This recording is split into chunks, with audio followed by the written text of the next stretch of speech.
እድሜ ጾታ ሳይል ሕፃን አዛውንቱ በእምነት በትውፊት በወግ በሥርዓቱ በመልካም ስነ ምግባር በታረመ አንደበት ሲተጋ ሰንብቶ በጾምና ጸሎት ፈተናው አይሎ ድካም ሲበረታ ምድሩ ጭጋግ ለብሶ ሲዋጥ በዝምታ የሐዘን ቋጠሮ በምህረት ተፈታ የኩነኔው ዘመን በፍቅር ተረታ ተነስቷል በክብር ሞትን አሸንፎ የትንሣኤው አምላክ ብርሃን ተጎናጽፎ እንኳን ለብርሃነ ትንሣኤው በሰላም አደረሳችሁ። በዓሉን ምክንያት በማድረግ ከወዳጅ ዘመድ የሚላክሎትን ገንዘብ ለመቀበል ወደ ባንካችን ሲመጡ በአክብሮት ልናስተናግዶ ዝግጁ ነን። ብርሃን ባንክ፣ እንደ ስማችን ብርሃን ነው ስራችን። ተመልሰናል አድማጮቻችን። አራዳ ኤፍ ኤም 95.1 ላይ ትገኛላችሁ። ፉትቦል ካፌ ነው ፕሮግራሙ። ትናንትና ምሽት በብሪጅ የተደረገውን ጨዋታ እንመልከት። ቼልሲን ከማንቸስተር ሲቲ ጋር ያገናኘው ጨዋታ በማንቸስተር ሲቲ 3-0 አሸናፊነት ተጠናቋል። ይህንን ጉዳይ እንመልከተው። በኢታድ አንድ እኩል የተጠናቀቀ ጨዋታ ነበር አይደለ? ቼልሲ በመጨረሻ ደቂቃ ግብ ያስቆጠረበትና ምናልባት ማንቸስተር ሲቲ በዚህ የውድድር ዓመት በቀሩት ጨዋታዎች ነጥብ የሚጥል ከሆነ አንዱ በብሪጅ የሚያደርገው ጨዋታ ሊሆን ይችላል የሚሉ ግምቶች ነበሩ። ግን ማንቸስተር ሲቲ በተለይ በሁለተኛው አጋማሽ ባሳየው ጥሩ ፐርፎርማንስ 3 ግቦችን አስቆጥሮ ማሸነፍ ችሏል። አርሰናል ከትናንትና በስቲያ ዋንጫ ፉክክሩ ላይ ጋብዞት ነበር ሲቲንና በሚገባ የተጠቀመበት ምሽት ሆኗል። ይህንን ጉዳይ እንመልከት። ለማንቸስተር ሲቲ ውጤቱ ምን ያህል አስፈላጊ ነበር? እንደዚህ ውስጥ ለዋንጫ ፉክክሩ የሚለው እናንሳ። ልክ ነው። ምሳሌ ሰሞኑን ፓተርን የተከተለ ጨዋታ ነው የሚመስለኝ። የመጀመሪያ አጋማሽ በሲቲ በኩል በጣም ቀዝቃዛ አጀማመር የተደረገበት፣ ለምሳሌ ኤርሊንግ ሃላንድ አንድ ሙከራ ያላደረገበት ነበር። የመጀመሪያው 30 ደቂቃ የቼልሲ ፍጹም ቅጣት ምት ሳጥን ውስጥ ኳስ ያልነካበት፣ ሜዳ ውስጥ ከነበሩ ተጫዋቾች ሁሉ ብዙ የሚያስገርም አይደለም ስለ ሃላንድ ስንናገር፣ ግን አነስተኛውን ኳስ የነካበት የመጀመሪያ አጋማሽ ነበር። ሲቲም ቶሎ ወደ ጨዋታው ለመግባት ተቸግሮ ነበር። የቼልሲ እንግዲህ ብዙ ትችት ያለበት ቢሆንም ሊያም ሮሲኘ ትላንትና የተሸነፉበት ሁኔታም አሰልጣኙ በቼልሲ ደረጃ ላለ ቡድን የሚመጥን አሰልጣኝ አይደለም የሚል ተጨማሪ ትችቶች ሊቀሰቀስ የሚችል ቢመስልም፣ ግን በመጀመሪያ አጋማሽ የሊያም ሮሲኘ ፕላንም የማን ማርኪንግም እየሰራ ይመስል ነበር። የመጀመሪያዎቹን 4 ሙከራዎች ያደረገው ቼልሲ ነበር። ፓልመር፣ ጆao ፔድሮ እና ሌሎች ተጫዋቾች በጣም ንጹህ የጎል እድል ባይሆኑ እንኳ ግን አንዳንድ ጥያቄዎችን የማንቸስተር ሲቲ የተከላካይ መስመር የጠየቁበት፣ ማርክ ኩኩሬያ ኦፍሳይድ የሆነበት ኦፍሳይድ መሆኑን አላቅም ብሏል ከጨዋታ በኋላ ሊያም ሮሲኘ። ግን እንዲህ አይነት እድሎች የፈጠሩበት የመጀመሪያ አጋማሽ ነበር። ይሄው አይነት ተመሳሳይ ፓተርን በሊቨርፑል እና በሲቲ ኤፍ ኤ ካፕ ጨዋታ ላይ ተስተውሎ ነበር። ያንን ቨርጂል ቫንዳይክ ጥፋት ሰርቶ የፍጹም ቅጣት ምት ተሰጥቶ ሲቲ የመጀመሪያውን ጎል ከማስቆጠሩ በፊት የተሻለው ቡድን የመጀመሪያው 30-35 ደቂቃ ሊቨርፑል ነበር። ሞሐመድ ሳላህ ትልልቅ እድሎች አግኝቶ ነበር። አንዱን ዶናሩማ፣ አንዱን የኩዣኖቭ ብሎክ ጎል እንዳያስቆጥሩ አደረጋቸው እና 4-0 ከተሸነፍሽ በኋላ ማንም ሰው ወደ ኋላ ተመልሶ ያ 30 ደቂቃ እኮ ሊል አይችልም 4-0 ተሸንፏልና። የአርሰናሉም ጨዋታ ተመሳሳይ አይነት መልክ ነበረው። እስከ 40ኛው ደቂቃ ድረስ ምንም ሙከራ አላደረገም በዛ በየሊግ ካፕ የፍጻሜ ጨዋታ። ሁለተኛው አጋማሽ ሲጀመር ግን ሌላ ቡድን ሆኖ ነው የሚመለሰው። ሁለተኛው አጋማሽ ሲጀመር ግን ብቻ አይደለም ጨዋታው ላይ የሆነ አይነት ቁጥጥር የሚጀምረው ቡድኑ ከ30ኛው ደቂቃ በኋላ ነው። በዲዛይን ይሁን እንዴት እንደሆነ አላውቅም። ቅድም መነሻዬ ላይ ያነሳሁት ነጥብ እሱ ነው። ሲጀምር ነበር በፊት ጥሩ የሚጀምረው፣ ሁለተኛው አጋማሽ ነበር የሚቸገረው። ይሄንን በማስተዋል የተደረገ ኮንሸስ የሆነ ለውጥ ነው ወይስ አጋጣሚ ነው? አሰልጣኙ ነው ማብራራት ያለበት። ቅድም እንዳልኩት ስፕሪንግ ታይም ሲመጣ እንደዚህ ጥሩ እንጫወታለን፣ ፀሐዩ ሲወጣ፣ ጭጋጉ ሲገፍ፣ ደመናው ሲገልጥ ነገር ጥሩ እንጫወታለን የሚል አስተያየት ሰጠ። እኔ ምር አይመስለኝም። ይሄ ሌላ የበለጠ ዋንስድ የሆነ ነገር የሚያስፈልገው ይመስለኛል። ግን ሁለተኛው አጋማሽ ላይ በወሳኝ የውድድር ዘመን ወቅት በአርሰናል በኩል የምታየው አንድ ለምሳሌ ችግር፣ አንድ ጨዋታ ነው የተሸነፈው ይገባኛል፣ ከ4 ተከታታይ ፕሪሚየር ሊግ ድሎች በኋላ። አሁን ሽንፈቱ በቀደም ሳነሳ የዛሬ ሳምንት ስለ አርሰናል ስንወያይ 1 ነጥብ አንስቼ ነበር። ሽንፈቱ ከ3 ወር በፊት ለምሳሌ ቢሆን ኖሮ ያን ያህል ችግር አልነበረም። ሪዲም ማድረግ የምትችይበት እድል አለ። ስቲል ሽንፈት ነው። ትልቅ ቡድን ሲሸነፍ መጠነኛ ክራይሲስ ነው። ግን ደግሞ ማገገም አስቸጋሪ በሚሆንበት ጊዜ መሸነፍ ወይም ሽንፈቱ ከሆነ ውድድር ውጭ የሚያደርግ ሲሆን ግን የበለጠ ኮንሲኩዌንሻል ይሆናል። ግን እንዲሁ እንደ ፐርፎርማንስ ግን ለወራት የፐርፎርማንስ ችግር አለበት አርሰናል እንልና ግን የሆነ ተጫዋች ወጥቶ በዚህ ወሳኝ በሆነ የውድድር ዘመን ወቅት ኃላፊነት ሲወስድ አታይ፣ ሪስክ ሲወስድ አታይ። የተጫዋቾቹ የፐርሶናሊቲ ችግር ነው ወይስ የአርቴታ ለተጫዋቾች ነጻነት መስጠት አለመፈለግ ነው?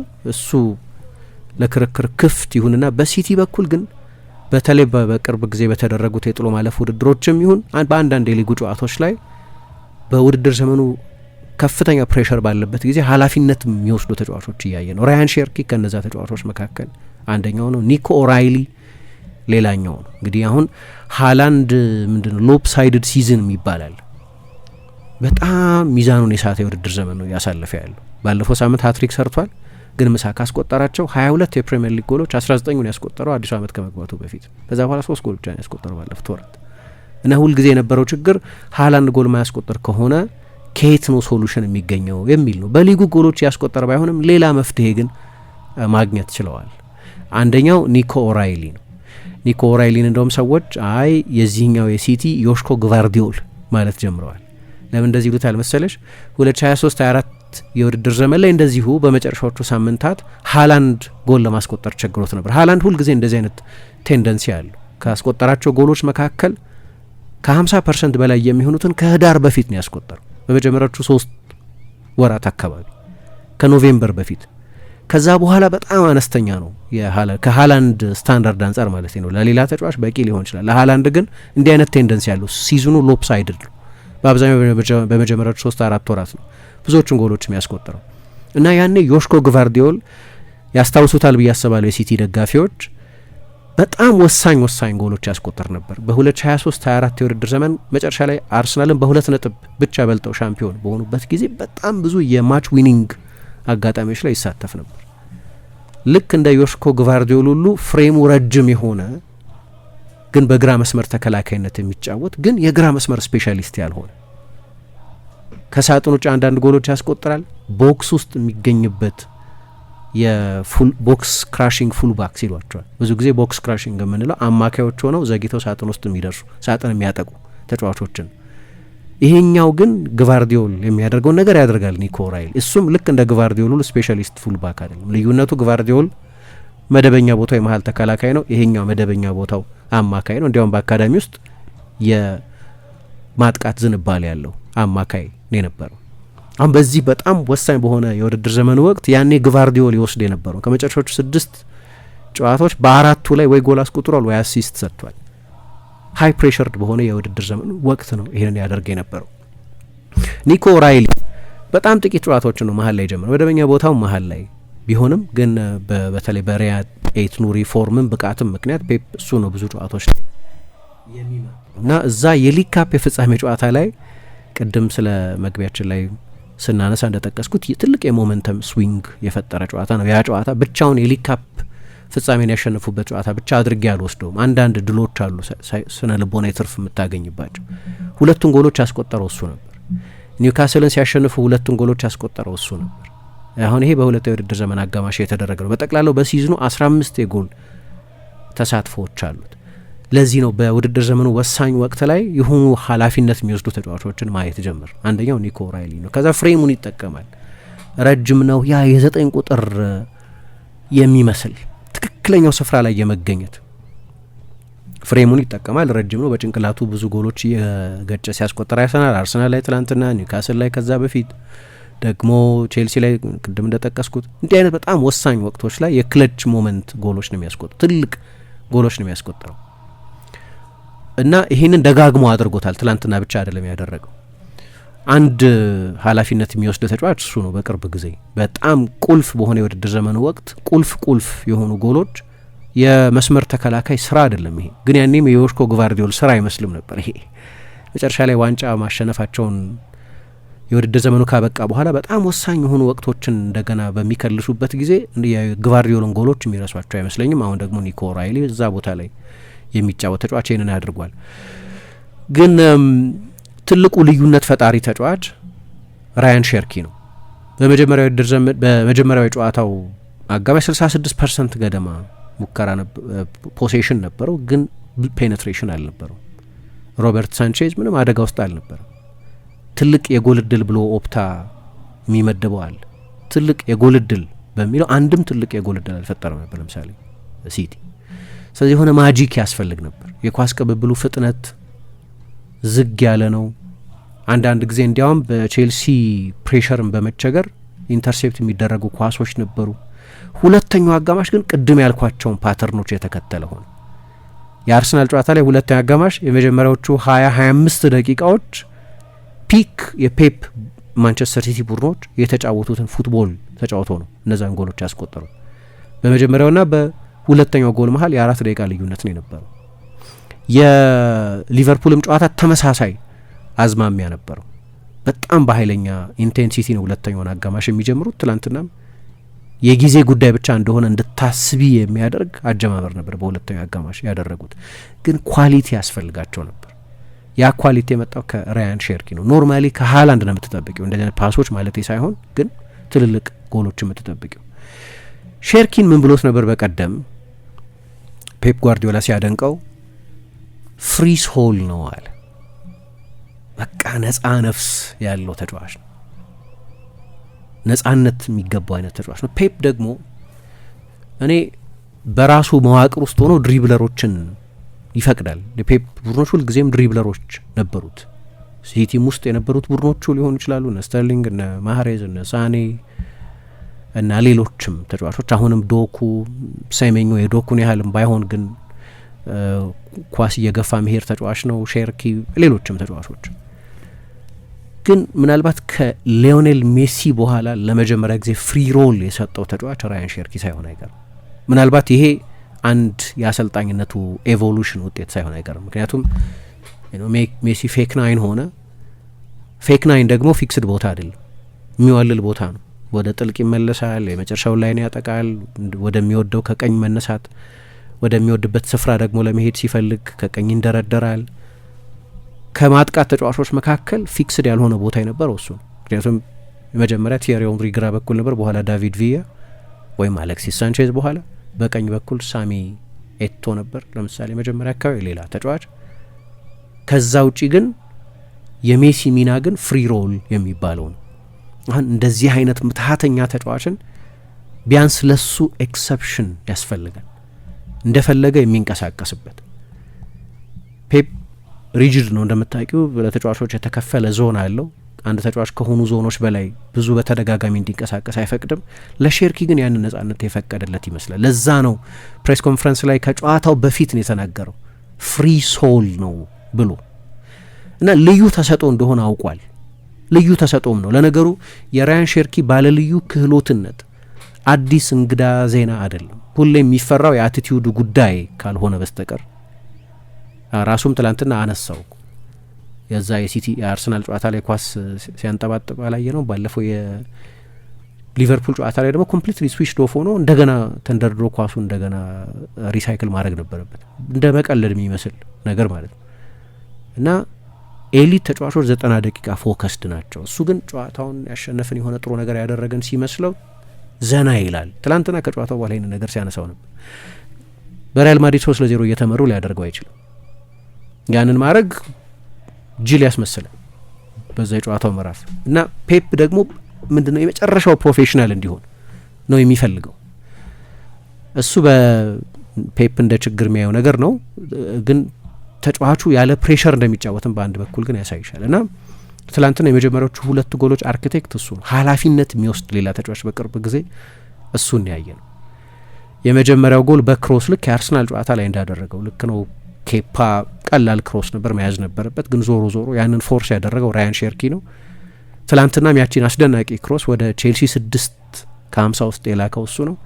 ሁለተኛው አሲስት ደግሞ በጣም በጣም በጣም በጣም አስደናቂ ነው። እንደ ተጫዋች ያለውን ችሎታ ያሳየበት ነው። እና ፔፕም አሁን በዚህ በጣም ወሳኝ በሆነ የውድድር ዘመኑ ወቅት ላይ ለዚህ ተጫዋች ብዙ ጊዜ ለሌሎች ተጫዋቾች የማይሰጠውን የሚመስል ነጻነት የሰጠው ይመስላል። አሁን እግር ኳስ በእንግሊዝ ሀገር እየተላበሰ የመጣው አንድ አዝማሚያ የበለጠ ፊዚካል ወደ መሆን፣ የበለጠ የጉልበተኞች፣ የበለጠ የቆመ ኳስ፣ የበለጠ የክሮስ፣ የበለጠ የመልስ ውርወራ አይነት የበለጠ የማንቱማን ፕሬሲንግ ዘመን ስለሆነ አትሌቶችን የሚፈልግ እና ለእንደ ራያን ሼርኪ አይነት ምትሃተኛ ተጫዋቾች በሩን የዘጋ የሚመስል ፉትቦል ነው በእንግሊዝ ሀገር አሁን ያለው የእግር ኳስ አይነት።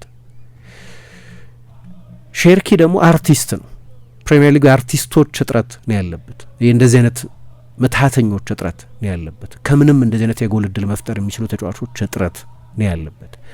ከዚህ አንጻር ለሊጉም በረከት ነው ማለት ይቻላል።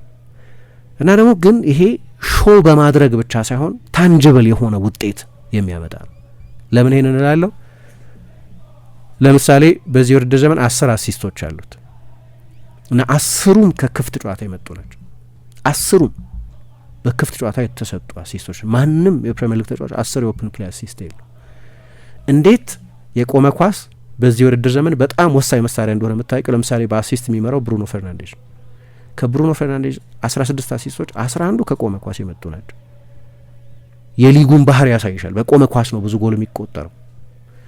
ይሄኛው ሁሉም አሲስቶቹ ከክፍት ጨዋታዎች የመጡ ናቸው። እሱ ብቻ ሳይሆን በቅርብ ዓመታት ኤክስፔክትድ አሲስት ፐር 90 ይባላል። ኤክስፔክትድ አሲስት ፐር 90 ማለት በ90 ደቂቃ ውስጥ አንድ ተጫዋች ለቡድን ጓደኞቹ የፈጠራቸውን የክፍት ጨዋታዎች የጎል እድል ጥራት መለኪያ ነው እና ባለፉት 5 የውድድር ዘመናት በክፍት ጨዋታ ከሱ የበለጠ የጎል እድል የፈጠረ ተጫዋች አንድ ብቻ ነው የምታገኘው፣ ኬቨን ደብሮይነ።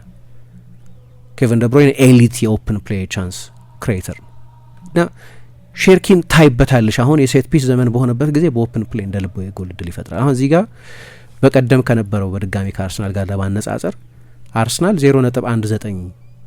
0.19 የክፍት ጨዋታ የጎል እድል ፈጠራ ብቻ ነው የነበረው። ሼርኪ ግን ከምንም የጎል እድል መፍጠር የሚችል ተጫዋች ነው። ለዚህ ነው ፔፕ ከጨዋታው በኋላ ሪያን ሀዝ ሰምቲንግ ስፔሻል ሁለተኛ ጎል ሲቆጠር ለማርክ ጌሂ የሰጠውን ፓስ ጠቅሶ እኔ እንኳን ከውጭ ሆኜ ጌሂን ላየው አልችልም ነበር፣ እሱ ግን አድርጎና ቶፕ ታለንት ነው ብሎ አድንቆታል። እና ሁለተኛ አጋማሽ ላይ አንድ በጣም ትልቅ ልዩነት የፈጠረ ግለሰብ ራያን ሼርኪ ነው። ተመልሰናል አድማጮቻችን። አራዳ ኤፍ ኤም 95.1 ላይ ትገኛላችሁ። ፉትቦል ካፌ ነው ፕሮግራሙ። የማንቸስተር ሲቲና የቼልሲን ጨዋታ እያነሳን እንገኛለን። ልክ ነው። የማንቸስተር ሲቲና የአርሰናል መካከል ያለው አንዱ ትልቁ ልዩነት ሶስተኛው ጎል በነገራችን ላይ ጀረሚ ዶኩ ነው ያስቆጠረው። ዶኩ ጎል አስቆጣ ካልተሳሳትኩ ሁለተኛ ብቻ የፕሪሚየር ሊግ ጎሉ ነው። ብዙ ጎል የሚያስቆጠር ተጫዋች አይደለም። በጣም አደገኛ ተጫዋች መሆኑ እንደተጠበቀ ሆኖ ከሞይሴስ ካይሴዶ የተቀማ ኳስ ነበር እና በ17 ደቂቃ ውስጥ ነው 3 ጎሎች የተቆጠሩት እና ቅድም ያነሳሁትን ፓተርን የተከተለ ነው በቅርብ ሳምንታት ላይ የነበሩትን ማለት ነው። ግን በሜንታሊቲም በኩል እንግዲህ ያው ከሁለት ተከታታይ አቻዎች ነው የመጣው ሲቲ። ግን ታሪክ የሚነግረን አንድ ነገር አለ። እኔ የአርሰናልን አሁን በቅርብ ጊዜ የሚታየውን ነገር በቀደም ምንድነው አርቴታ የስነ ልቦና ጉዳይ ነው ወይ ምናምን ሲሉት አላቅም ብሎ መልሷል። አይ ቲንክ በሲቲ በኩል ግን ሳይኮሎጂካል ግን ሊሆን አይችልም የማሸነፍ ታሪክ ያለው ቡድን በመሆኑ የተነሳ። ከዛ ምንድነው ይሄ ደም ማሽተት የሚባል ነገር አለ። ልክ ሻርክ ደም ሲያሸት አነፍንፎ እንደሚመጣው ነገር አለ አይደል?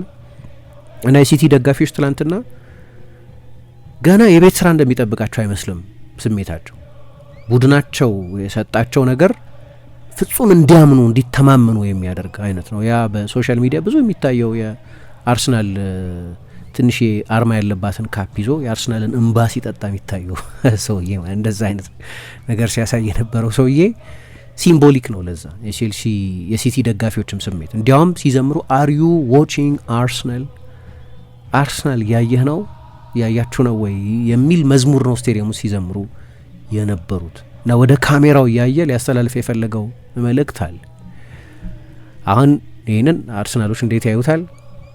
ኢምፖርታንት ነገር ነው። ለምሳሌ ጆዜ ሞሪኞ ቢሆኑ ቀርጸው አስቀምጠው ለተጫዋቾቹ ያሳዩዋቸው ነበር፣ እንደ ሞቲቬሽን ይጠቀሙበታል። ለምሳሌ ሞሪኞ እናንተ ነው እኮ ሞክ የሚያደርጓቸው። ያው እኔ በስነ ልቦና አብጦ መሄድ ብቻውን ምናምን አይበቃም፣ ሜዳ ውስጥ ስራሽን መስራት አለብሽ። ለምሳሌ በአርሰናል በኩል ሚኬል አርቴታ ከጨዋታው በፊት ብዙ ተብሏል። ለምሳሌ አምና ከፔዤ ጨዋታ በፊት ሌሎችም ጨዋታዎች ላይ እንደዚህ ከሊቨርፑል ጨዋታ በፊት ዘንድሮ 0-0 የተለያዩበት ከቅዳሜው በፊት ቪዲዮ ተሰርቶ ምን ተብሎ ምናምን ሞቲቬት ስቴዲየም ስትመጡ በጠዋት ቁርሳችሁን በልታችሁ ከዛ ምሳችሁን ሄዳችሁ ራሳችሁን ይዛችሁ እንግሊዝ ሀገር እንደምትሉት ነው። ምክንያቱም ትልቅ ቀን ነው ይሄኛው ቀን ና ሜዳ ውስጥ የምታየው ፉትቦል ደግሞ ያንን ሃይፕ የሚወዳደር አይደለም እና አሁን በሲቲ ደጋፊዎች በኩል ያለው ስሜት በጣም የማመን ስሜት ነው። በተለይ የአርሰናል መሸነፍን ተከትሎ እና በቅርብ ሳምንታት በሌሎችም ውድድሮች የነበሩት ውጤቶችን ጨምሮ ማለት ነው እና ማየት ትችላለሽ ያንን ልዩነት። ከዛ ደግሞ የጥር ዝውውሮቻቸውን ዋጋ ማርክ ጌሂ ጎል እንዲያስቆጥር አይደለም የመጣው። አሁን ይሄ ስለ ሁለቱም ክለቦች ይነግረናል። ጥር ባይዘዌ መጨረሻ ላይ እንደሚሆነው ሁኔታ የሚወሰኑ የሴሜኞ ዝውውር ሰክሰስፉል ነው ለእኔ ከአመቱ ኮከብ ተጫዋቾች መካከል አንደኛው።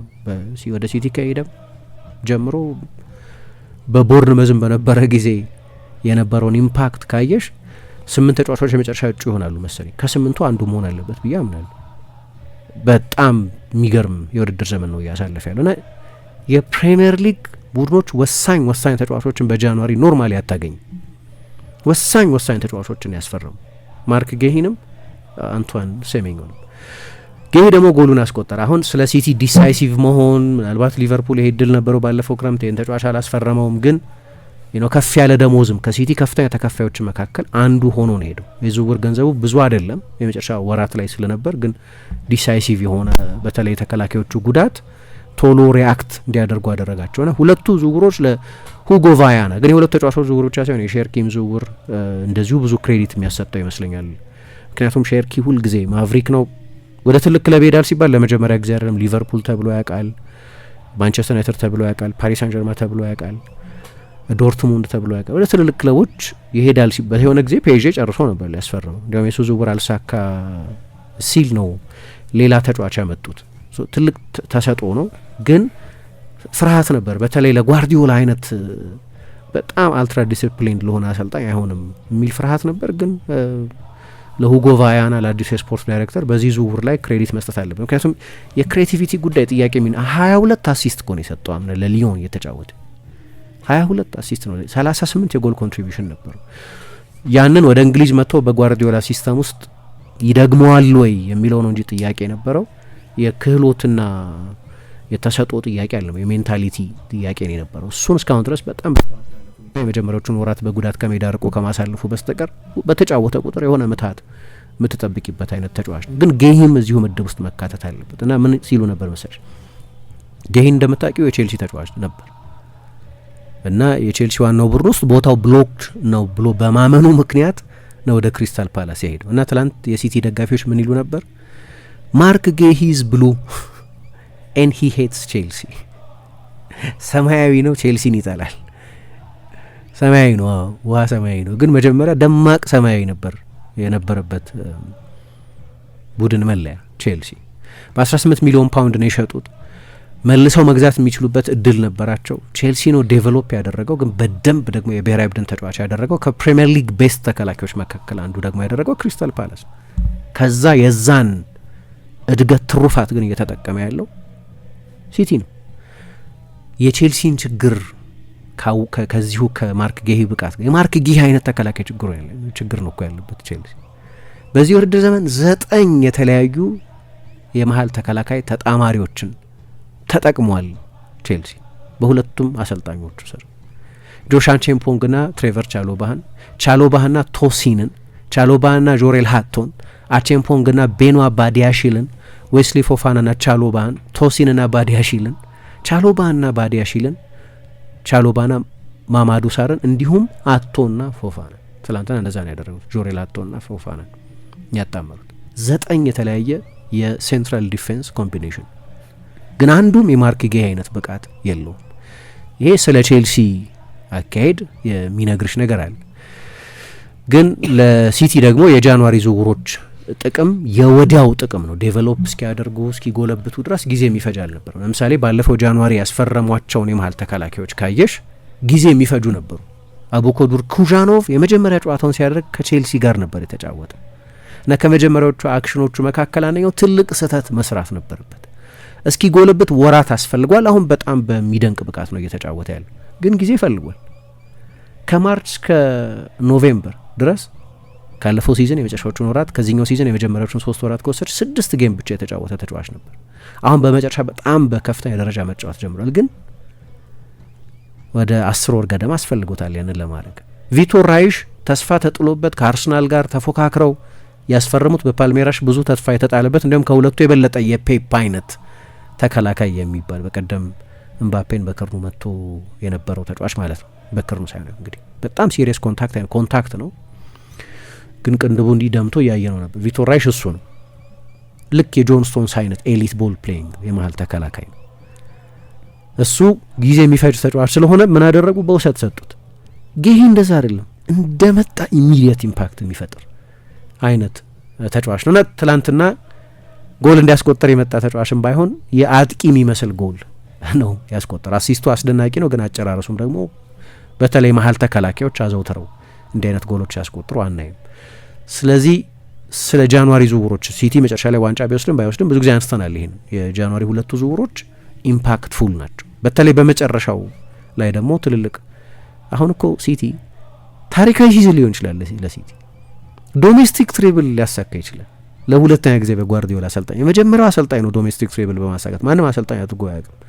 2018-19 የውድድር ዘመን እኔ እንዲያውም ያንን የቶተናም ጨዋታ ቢያልፉ ኖሮ ኳድሩፑል ለማሳካት እንደዚህ የተቃረበ ቡድን አይቻላል።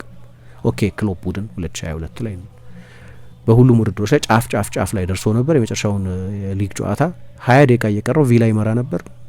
የአንድ ጌም ጉዳይ ነው። በአንድ ነጥብም ብቻ አንሰው ነው የጨረሰው። 93-92 ነጥብ ነበር። ቻምፒየንስ ሊግ ፋይናል ደርሰዋል። 1-0 ነው የተሸነፉት። ሌሎቹም 2 ዋንጫዎች ወስደዋል። ሜቢ በጣም የተቃረቡ። ከዛ ውጪ ግን በተለይ ሲቲ በነበረው ብቃት ያን ጊዜ አላቅም ከሊቨርፑል ጋር ፋይናል ላይ ቢገናኙ ኖሮ እንዴት ሊሆን ይችል እንደነበር። ሁለቱም በጣም ተመጣጣኝ ቡድኖች ስለነበሩ ግን በዛ አመት ኳድሩፑል አሳክቷል። ማነው ትሬብል ዶሜስቲክ ትሬብል አሳክቷል። ማንም አሰልጣኝ ሀገር ውስጥ ሁሉንም ዋንጫዎች አሸንፎ አያውቅም። ይሄ የመሆን እድል አለው። ምክንያቱም ኦፍኮርስ ለኤፍ ኤ ካፕ አሁን ሴሚ ፋይናል ደርሷል። ባላጋራውን አሸንፎ ፋይናል የመድረሱ እድል በጣም ከፍተኛ ነው። ከዛ ከቼልሲ ጋር ቢገናኝም ከቼልሲ ጋር ያለው ርቀት እኔ በነገራችን ላይ አልተገረምኩም።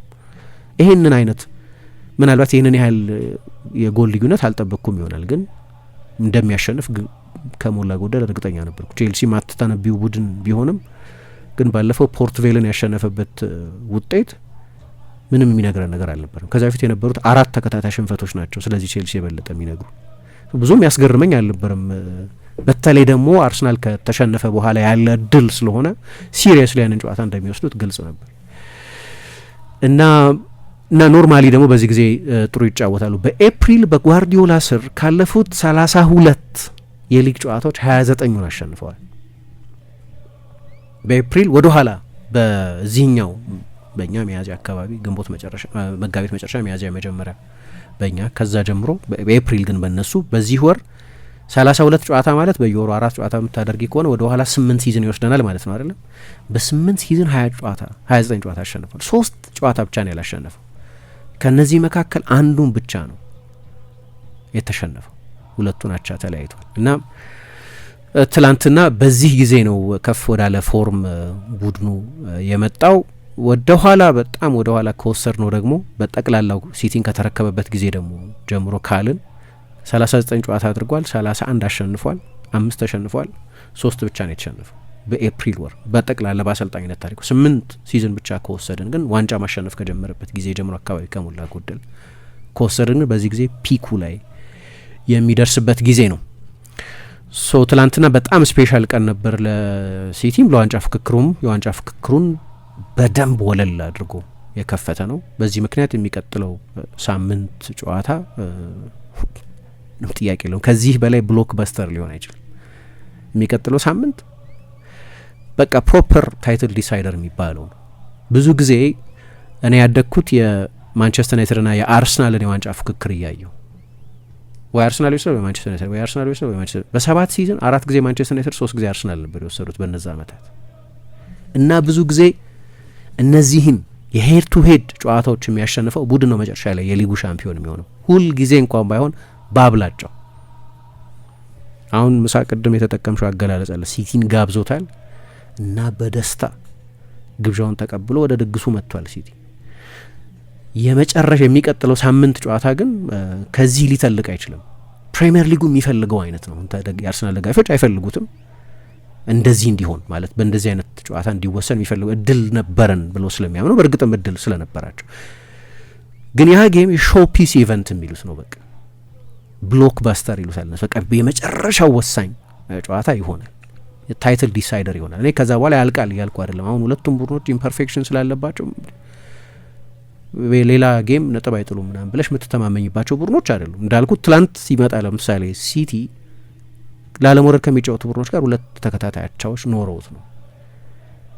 አርሰናል ያው በቦርንመስ ተሸንፏል፣ ግን ከዛ በፊትም አጠያቂ ፐርፎርማንሶች ነበሩት። ከስንት አንዴ ነው በጣም ጥሩ ተጫውቶ አሸነፈ ምንለው። አብዛኛውን ይሄ እነሱ ግራይንዲንግ አውት ሪዘልት የሚሉት በቃ እንደምንም እያሸነፈ ነበር፣ በተለይ በ2026 ከገባ በኋላ።